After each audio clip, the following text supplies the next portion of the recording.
এবার হাওড়া শিয়ালদা এয়ারপোর্টের পর কলকাতা স্টেশনে জুড়তে চলেছে মেট্রোর আওতায়।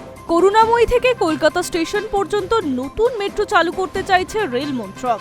সম্প্রতি প্রাথমিক সমীক্ষার পর অনুমতিও দেওয়া হয়েছে মেট্রো মন্ত্রকের তরফ থেকে।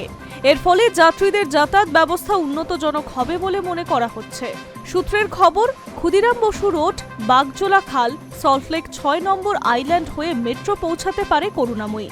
করুণাময়ীতে ইতিমধ্যেই গ্রিন লাইন স্টেশন তৈরি হয়েছে।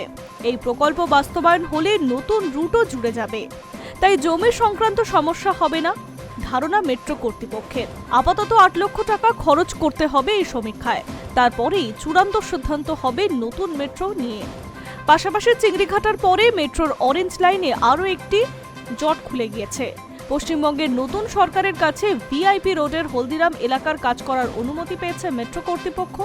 AG rail Vikas Nigam limited একটি একমুখী রাস্তা তৈরি করেছে। প্রায় ১৭৫ মিটার দীর্ঘ এবং ৯ মিটার চওড়া এই রাস্তার ভিআইপি রোডকে চিনার পার্কের সঙ্গে যুক্ত করবে।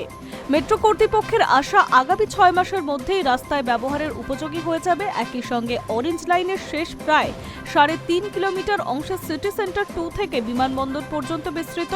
আর এই লাইন করার ফলে যাত্রীদের যাতায়াত ব্যবস্থায় বেশ অনেকটাই উন্নত হবে বলে মনে করা হচ্ছে। High news network.